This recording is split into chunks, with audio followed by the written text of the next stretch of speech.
மாட்டான்டா.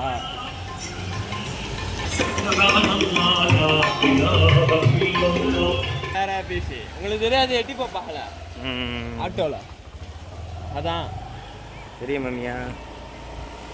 இது வந்து நல்லா ஹை ரேஞ்சில் உள்ள டிக்கெட்டு மலைக்கு பாய் நல்லா கறக்குவேன். அப்படியே ரைட்டில் விடு. நல்லா காசை கறப்பேன்.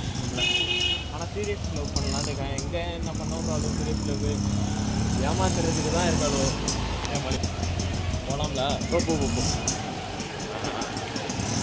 நீங்கள் தைரியமாக எடுங்க